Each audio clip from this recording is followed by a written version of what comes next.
Hi, everybody. Dario from the Wikimedia Foundation, and welcome to the March edition of the Research Showcase.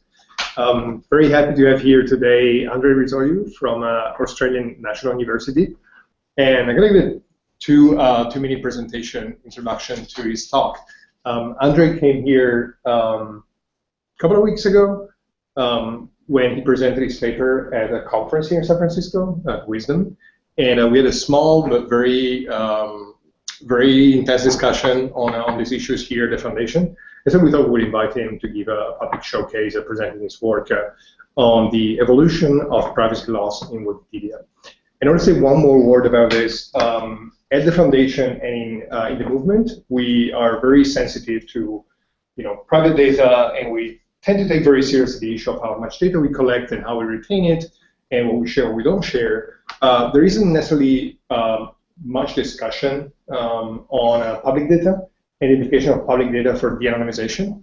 And given this is like a really hot topic at the moment in industry, most people at some of the key conferences in the field are talking about this issue, designing algorithms for actively de-anonymizing private trade from public data. I think it would be a fantastic opportunity for this presentation to spark discussion within the movement. So with that, thanks for joining us. I know it's super early hours on your end. And with that, the stage is yours. Okay, hi everyone. Thank you, Dario, for this introduction. Indeed, this work was presented a couple of weeks ago at the end of February in Wisdom in San Francisco, and that's how I got to meet you, fantastic guys. I really loved that I could speak with you and talk to you and meet you. Let me pull out the slides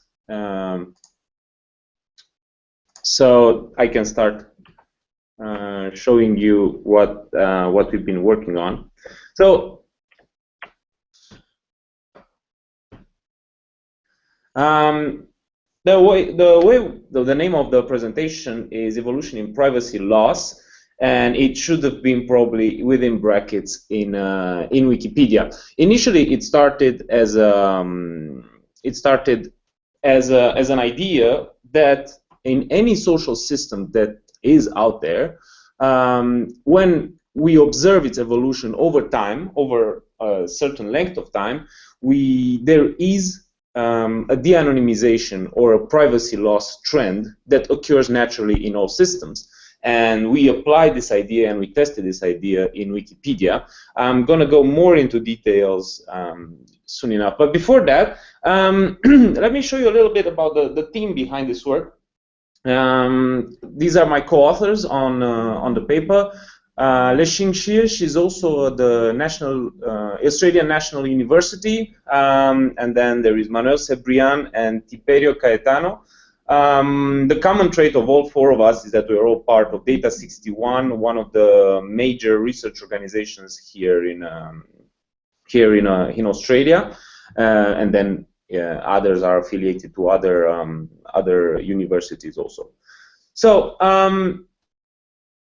the motivation behind this work is exactly this: is the advent of social media, the fact that more and more people use social media to share information or just to keep in touch with their friends or family. And as you put it in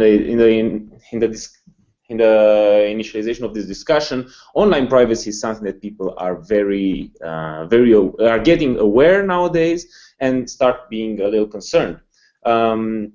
Most people think that simply by setting privacy options on their social media website, that might help them keep their privacy in check, where this is shown to be false. More and more research out there shows that the digital traces that a user leaves behind reveals a lot more about the users as they might think.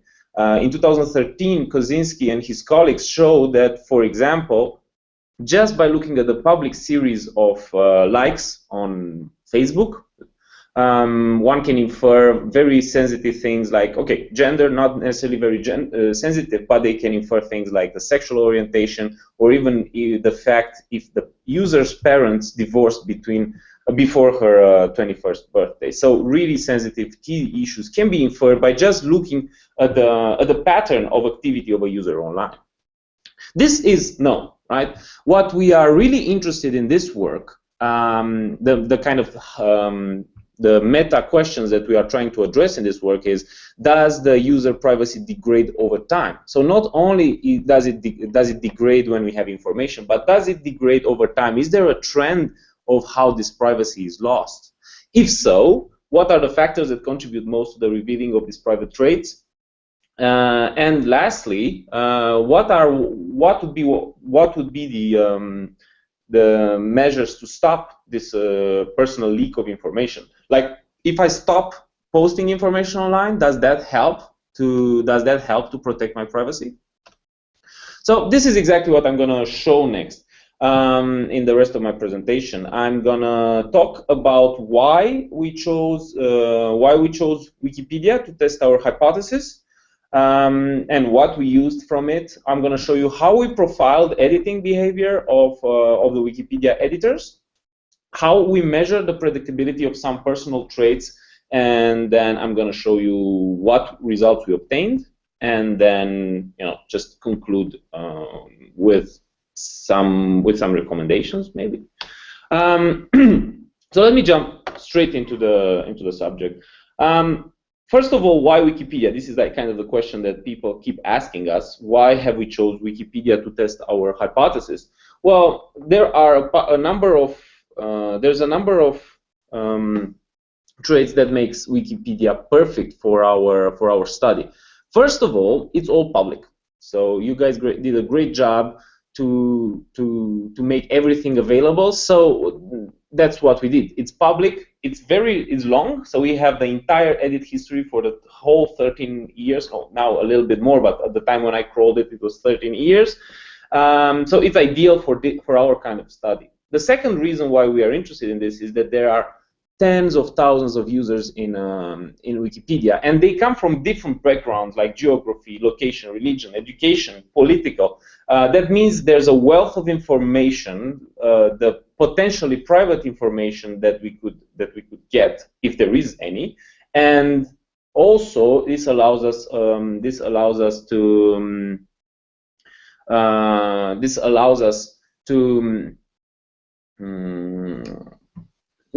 test these patterns on a very diverse population.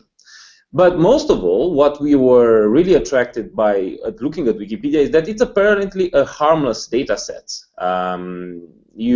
People in Wikipedia put a lot, Wikimedia Foundation and Wikipedia put a lot of energy into focusing only on the knowledge and not on the personal information. So our hypothesis is, if we can detect these trends in an environment as Wikipedia, imagine what we could do in a more rich environment, socially rich environment.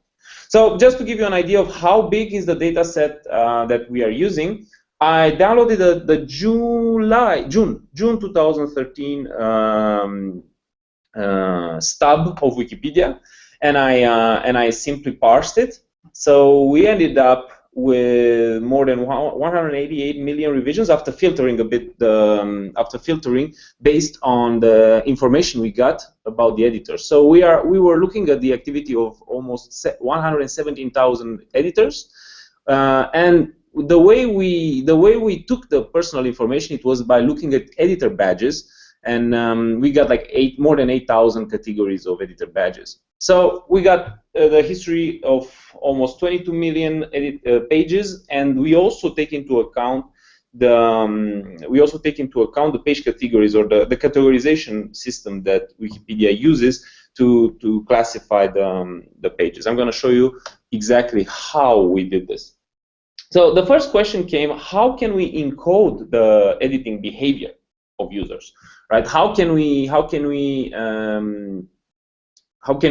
understand their editing patterns? So The first thing we did is that we looked only on the number of revisions that editors made over predefined categories. So we have two sets of descriptors. One is the basic set, which simply counts the number of revisions over the 6 predefined categories, over some 6 predefined categories, which are based on the wiki namespaces. Right, so we got the 6 features. One of the first feature talks about the content creation, so actually editing one of the pages in Wikipedia, which corresponds roughly to namespaces 0 and 6. There is another feature which measures the activity of our user on the talk section of these pages that we call talk C, namespaces 1 and 7. There's 2 more features which capture the activity on the more social side of the interactions in Wikipedia. So there's one of the user pages, edits that the user makes to his own and other users' web page, user pages, which is namespace 2, and then the talk around these user pages, which is namespace 3. We've been looking at 2 more kind of features. I'm going to show you why I think they are really interesting. There's one that we called wiki, with namespaces 4 and 5, and the other one which we call infrastructure. So in here we strive to capture edits towards community pages, how-tos, discussion lists, and so on and so forth. This feature tries to capture the effort of organization behind the content creation. That's how we aimed at it. So this is about how we capture the editing behavior. When it comes to the kind of personal information that we can extract, we are based on the self-disclosed information that some users put on their web pages about themselves. So we simply, using public APIs only, or based the public APIs either specified given by Wikipedia itself, or developed by third parties like the University of Waikato in New Zealand. So we extracted these batches from the user pages, and we use the categorization system to actually get categories on the users. So on the right hand side, there's 3 examples of these badges that we used. We got information about gender, ethnic origin, religious views, sexual orientation, location of users, languages that they speak. But because we have a constraint on the kind of the size of the data sets that we want to analyze, we are restricting ourselves to 3 kind of personal information: gender, religious views, and education. And I gave you just as a matter of just as orientative, I gave you how many of these users disclose those features. So I showed you how we encode the editing activity, and I showed you how we collected our personal information. But let me show you now. Now we're getting closer to the core of our question. How did we encode these editing behavior over time, right? Because we want to capture more and more information in a kind of a temporally accumulative fashion.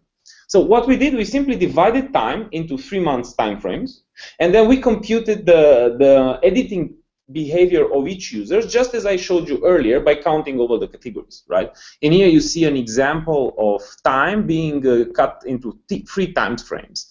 And on each time frames, we count the revisions the editor did over the categories, and that gives us the kind of a descriptive, the description of her editing pattern, of her editing behavior over each time frame.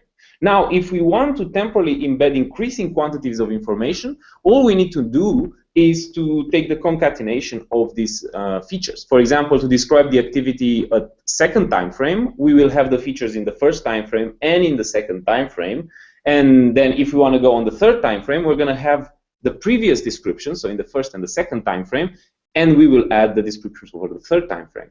The advantage of this kind of method is that, for example, we will have now features that describe a user's activity. Let's say it's the pattern of editing around socializing with other users, edits on the user category. We're going to have it on the first time frame, denoted as user 1, but also on the second and third time frame denoted user 2 and user 3. So this gives us like the series of a time series of editing behavior on each of our features. Okay, so before I jump to show you how we act, what we actually got on the privacy itself, as any data mining, in any data mining related task, we did a bit of profiling of the editing behavior, trying to understand what was in the data and trying to find, kind of visually some patterns. So there was a couple of interesting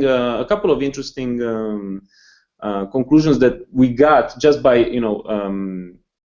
looking at the editing behavior itself. So this graph shows the total number of revisions in Wikipedia, as well as the number of active and new editors. The total revisions are shown in the green line, and then the active and the new editors are shown with the blue, respectively, the red bars.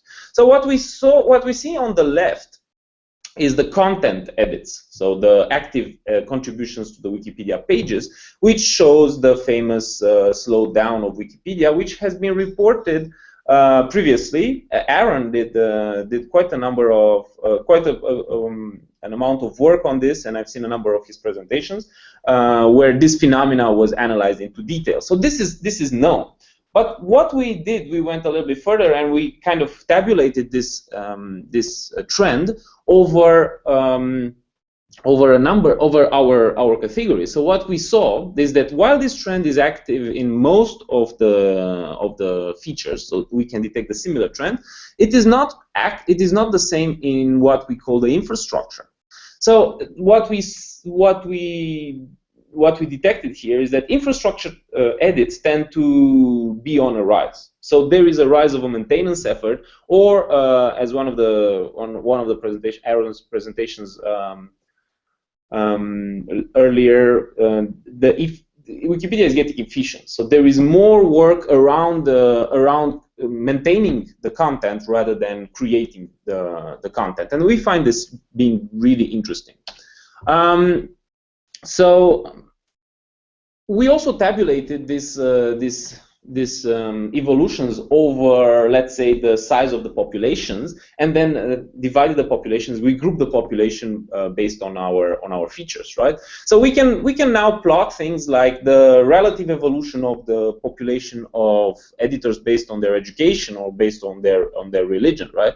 So, for example, on education, we see that while the general population does follow the decreasing trend after 2007, it is interesting that different categories of editors based on their education level tend to evolve differently. So while undergrads and graduates do decrease as the general population, PhDs tend to be stable or only decrease in the recent years, which kind of seems to reinforce the hypothesis of the increasingly high bar of expertise that editors need to have in order to make useful contributions to the bulk of Wikipedia, simply because, well, Wikipedia has been maturing a lot, and a lot of the articles are in a good shape, so the editors need to be more and more specialized in order to make a contribution.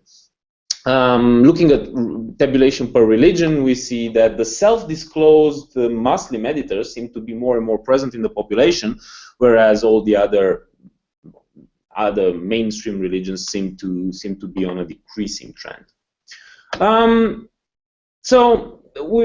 But after looking at this, the next question comes: does the edit behavior actually correlate with any of the private traits? So what we did in here, on the left, I've tabulated and aggregated the number of edits on the different categories for each. In there is gender. We did it for all of the features, but I'm presenting gender because it's more visual. And we see that, for example, the self-disclosed males tend to edit more on the content feature, whereas the self-disclosed female users tend to edit more on the user side and the talk side of the pages, on the Wikipedia editing. So by looking at this temporally, we see that this pattern is valid until around 2009, after which they have comparable values. I'm not inferring anything about the editing behavior of the different genders. All I'm trying to say here is that the way the different editors edit based on their gender seems to correlate with the private trait that they self-disclose, which means that there is hope that we can actually learn and predict these private traits only based on the editing behavior. This is what I'm trying to say. So here we come to the actual core of this presentation, is that we want to we treat privacy loss as a prediction problem, meaning that we define an intrusion or a breach of privacy whenever a personal trait of an editor is predicted or disclosed without the will of the editor. So it doesn't matter if it's gender or any other trait which would be kind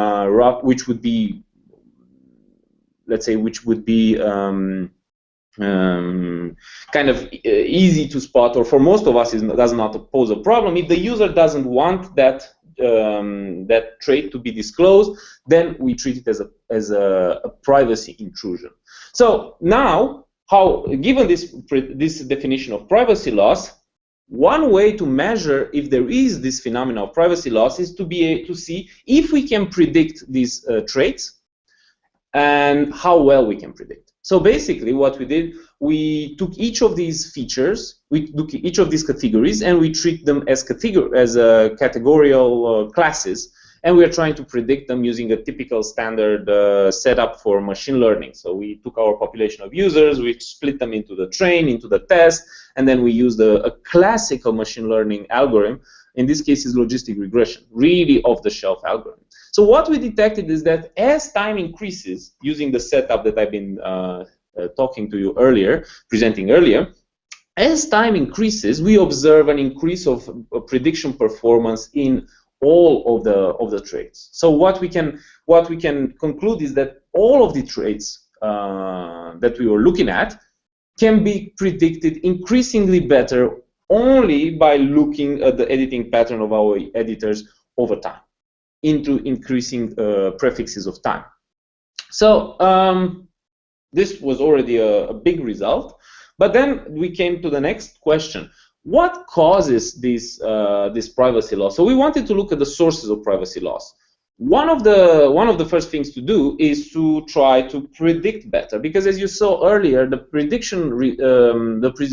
prediction performance is here measured by AUC, which is an indicator defined between 0, 5, and 1, with higher being better.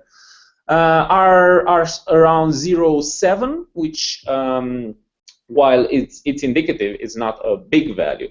So there is always room for improvement. Therefore, we went to put more information into the description. So instead of just using our basic features, now we use the thematic features shown here in red. The thematic features, they are constructed similarly as the basic ones, but they measure the thematic preferences of editing of our users in each time frame. So we took the categories of pages, the high-level categories of pages, things like geography, history, social sciences, applied sciences, and so on and so forth. And we measured the activity of each user in each time frame over each of these features. So now we know not only that the user edited the content more than they edited the wiki kind of pages, but we also know that the user prefers to edit more mathematics than people in general. So now, having this additional information, we perform the same kind of learning, and we obtain the red curve, which is definitely better in prediction terms than the basic feature, which means that indeed, yes, using richer feature gives us a boost in the prediction power, therefore a bigger privacy loss. But as you can see, the two prediction lines seem to be correlated.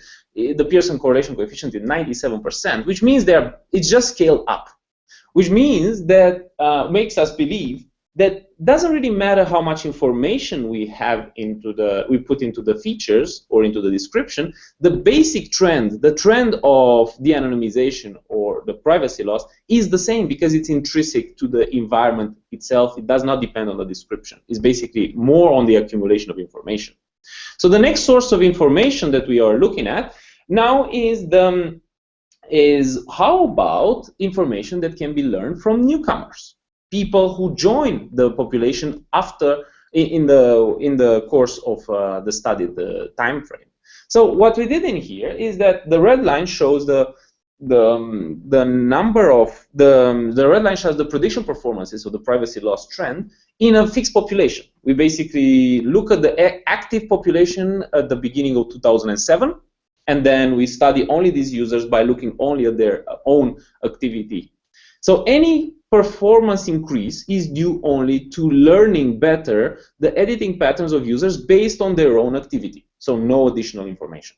Whereas in the blue line, we allow new users to enter the population, so new editors which post their own personal information that have their own editing patterns, and we get a steeper line. So basically, we learn more in time. There is a clear performance difference towards the end of our time frame, and this concludes that indeed newcomers do hurt the privacy of existing users. Now, we are trying to figure out why this happens, and in order to be able to quantify more into detail, we need to take a very brief look into the kind of measures that we can use. So these are information theory measures, and we use typical measures like the uncertainty about the private information can be measured using the entropy. Imagine of this as the kind of the total amount of information that can be uncovered about, let's say, the gender of users.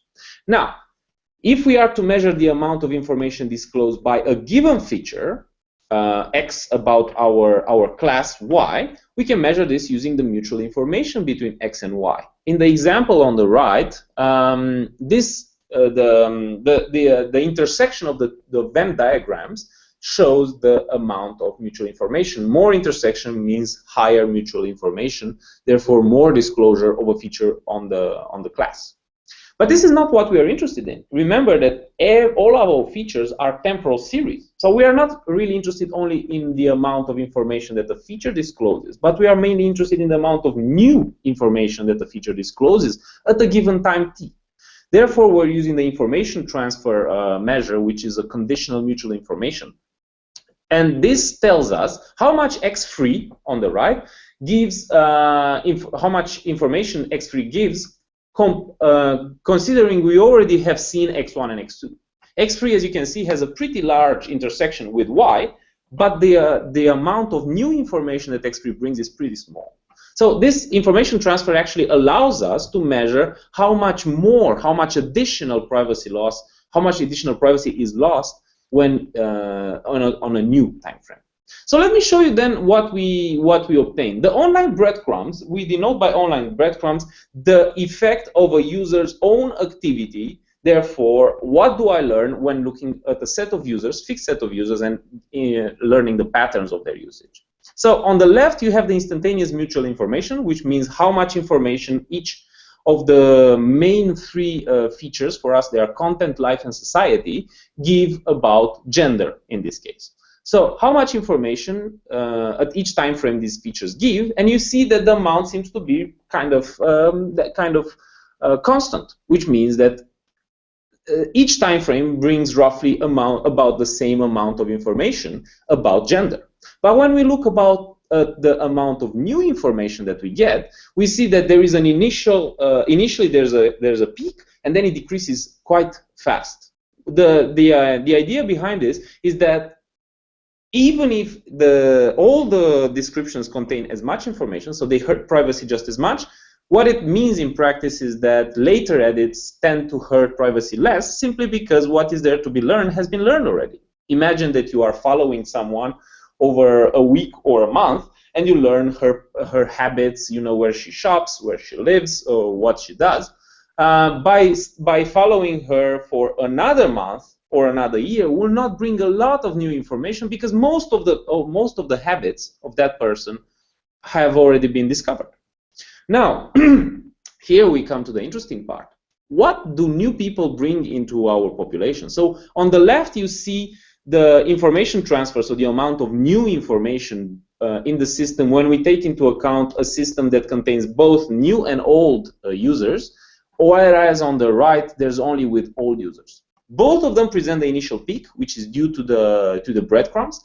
But then on the right, it goes straight to zero, meaning that almost no new information is learned, whereas on the left, it goes down to a non-trivial value, which means that the amount of information that can be learned about from these new editors entering constantly in the system is kind of moderate. It's pretty small, but it's constant over time, which the amount of this information that is learned from newcomers is outside of the control of the users. The users cannot control what a learning algorithm can infer based on other people's actions, right? So this boils down to our third and really interesting question is: if I retire from the active life, does it mean that am I safe? So we are looking at the same setup, but what we see in here, how we change the setup is now that we are taking the set of users that have been active in 2007, so before January 2008. And these are the set of users that we'll be concentrating on. These users stopped editing after 2008. They quit Wikipedia after 2008. So I do not have any information about them after 2008. And now I'm trying to predict features for these guys. And for some features, not all of them, in this case is undergrads, we detect a constant increase in the prediction performance, which basically means that their privacy keeps on eroding even after they retired.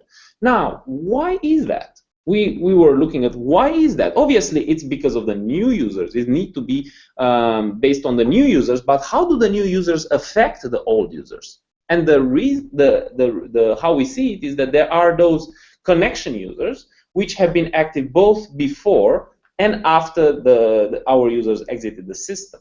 Now, let me show you a little bit more how it works, because this really intrigued us. How does it work? When we do our learning, each of the learning algorithms, the machine learning algorithms, they construct a model. The model is it's an abstract description of the data that the model has seen until then. So how it does in these cases, for example, it constructs like a linear combination between the features, and they are weighted. Each of the features that you've seen in their content 2, user 5, and so on and so forth, they have a weight, which shows the importance of a given feature to predict the private trait of a user at a given time frame. Now, by looking at the weights of these features inside each of the models, we can understand what model thinks it's important and what the model thinks is not important for predicting, let's say in this case, is the education level, if the users are undergrads. So look on the right graphic. Each of the bars is proportional with the weights, not proportional, it shows the weights of content features. So these are content features, and specifically the content 2 and 3. Remember that all we have to predict the education level for the retired users are their activity when they were still inactive, which means content 1, 2, 3, and 4 in the four quarters of 2007. So the initial models, think that content features are not important for predicting if a user is an undergrad. Whereas later models seem to think more and more, seem to be convinced that content features are more and more important for predicting. What happens is that new users enter the system and they provide more information, and then the model learns that it should put more weights on, let's say, content features. And then when it predicts, it goes back to the activity, it revisits the activity of our exited users, and then it has the aha moment saying, in fact, they were undergrads. So what this shows is that even if today something cannot be inferred about our users, it doesn't mean that tomorrow this cannot cannot be done, simply because we will have access to another kind of information. And do remember that everything that I showed you here are based on the very basic description of data that we constructed, and also they are based on only the kind of very basic learning algorithms. A lot more sophisticated learning algorithms designed specifically for this task could be devised, which would give even better results. So, well, the main conclusion that I would have, the takeaway messages of this talk is that yes, time has an adverse effect on privacy, which cannot really be controlled by the users themselves at the time when they are posting information in the online environment. Some of the people from the machine learning background will say, of course, this happens because we have more information, therefore more information can translate almost automatically into better prediction. But when we are looking at the factors influencing privacy loss, we detected there are two main categories of privacy loss: the online breadcrumbs, or better said, the editor's own activity, the patterns of activity that emerge from just following one editor, but also, and this is the one that people are less aware of, is the activity of other editors and newcomers. Basically, the information that can be learned from other editors and then used to predict for the existing editors. And the natural result of this is that privacy erodes even for retired users. So I think the main message in here that probably people should be aware of is that users do not have complete control over the consequences of the information they release today. You cannot foresee what your information can be used tomorrow to your today's information can be used tomorrow to predict things that you would not expect. So this is the main message of my presentation. So thank you very much for your attention. And yeah, I'm open to discussions or to any questions. Thank you, Andrei. Good speaker. So I have a few questions we're going to ask around first. Also, if you have an IRC, any questions? Maybe you can relate them if you've been following on the channel. Yep. Yeah, I've got one question from Giovanni, who asks, one thing that I don't understand is whether Andrei trains a different model at each point in time and computes the ROC with a separate model, or whether he trains once and then computes the ROC over time with a single model. Yeah. Okay. Thank you. Thank you. This is a good question. A good point. I have not got too much into the technical details. I am training separate models at each time step. So at each moment in time, I am training a different model based on the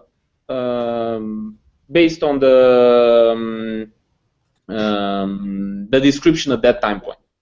So what that does mean is that I'm constructing different descriptions of my users at each moment, and then I'm using those descriptions to predict. So yes, there are different models at each time step. I'm not evolving a single model.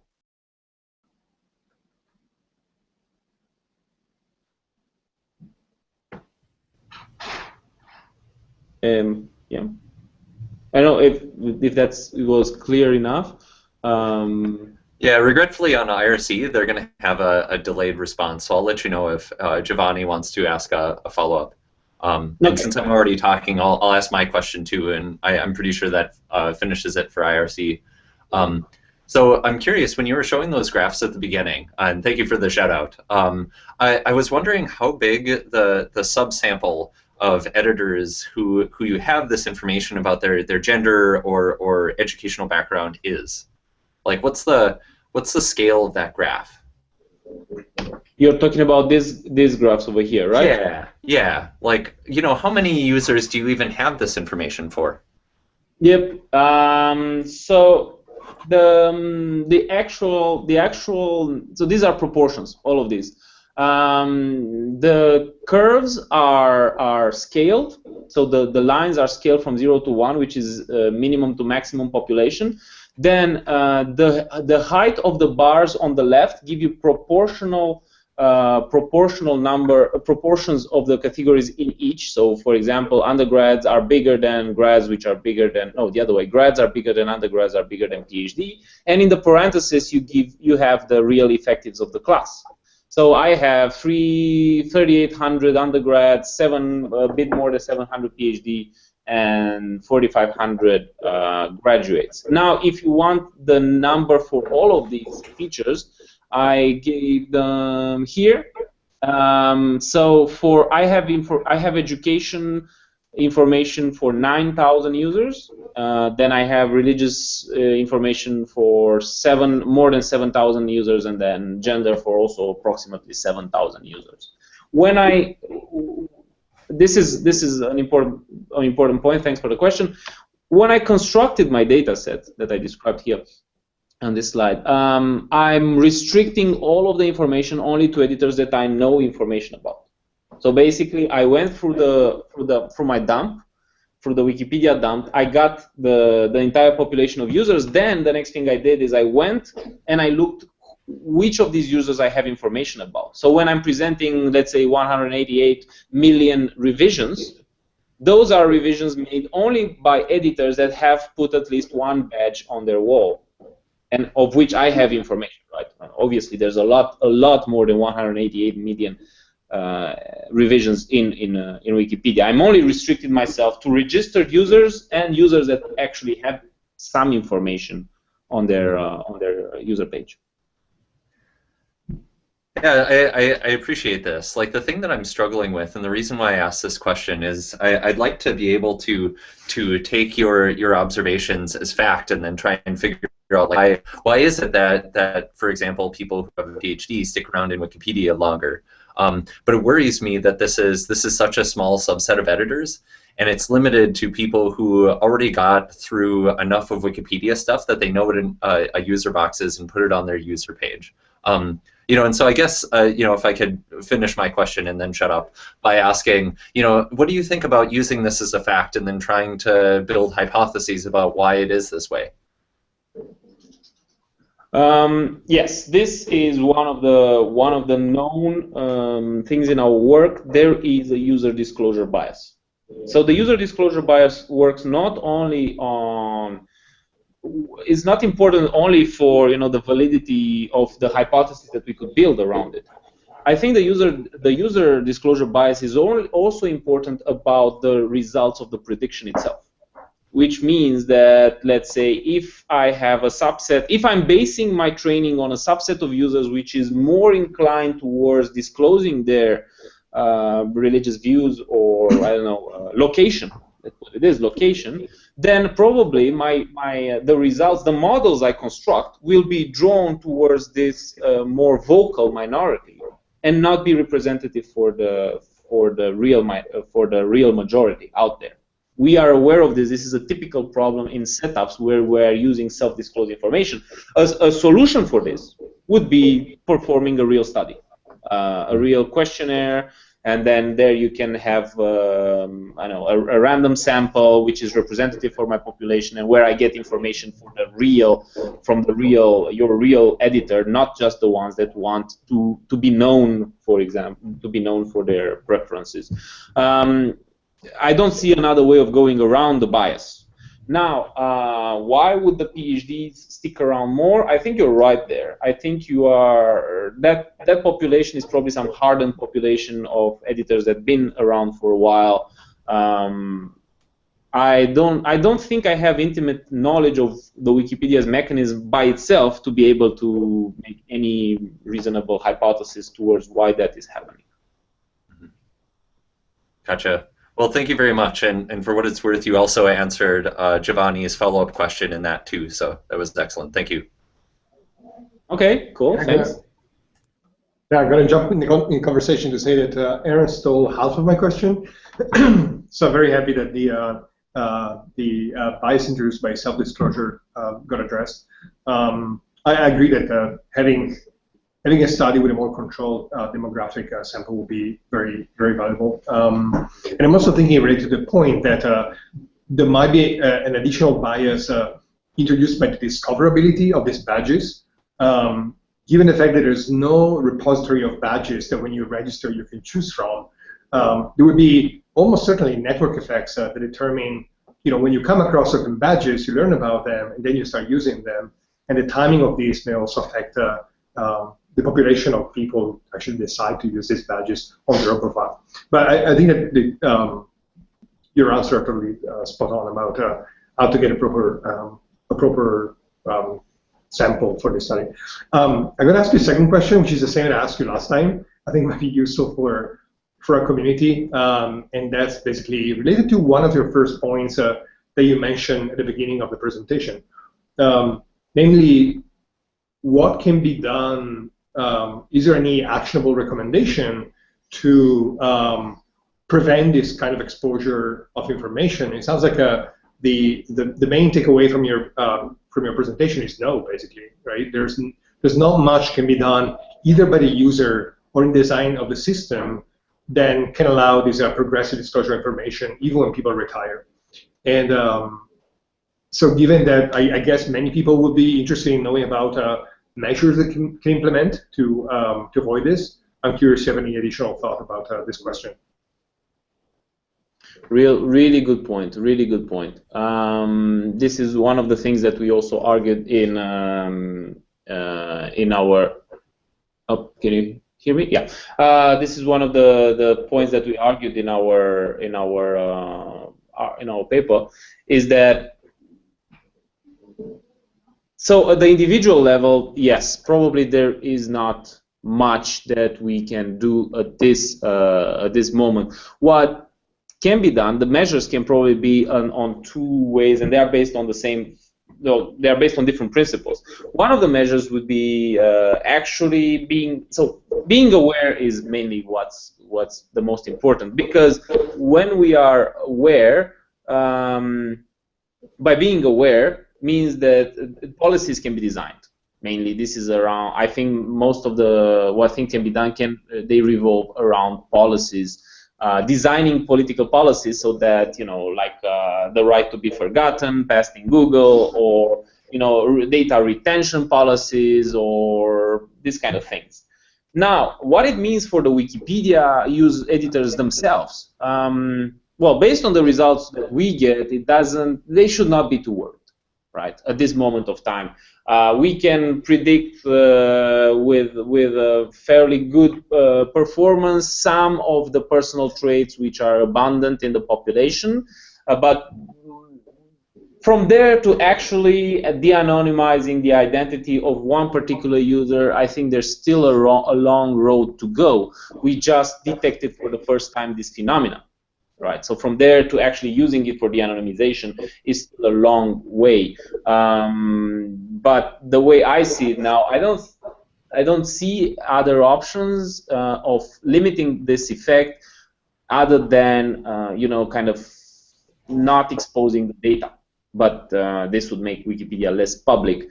And even then, I showed you that most of the performance predictions, so most of the privacy is lost within the first period of observation, right? So that is when most of the things are lost, actually. So yeah, I don't know if I made kind of a convoluted answer, but what I'm trying to say is that probably the only effective means of preserving privacy of users is designing systems that are having this in mind, so that they do not give information.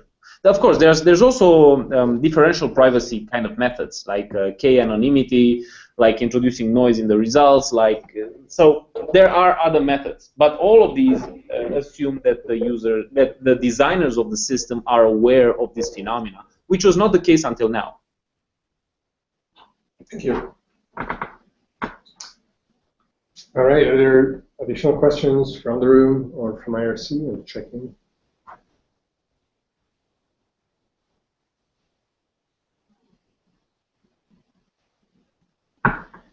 Well, I think IRC went silent.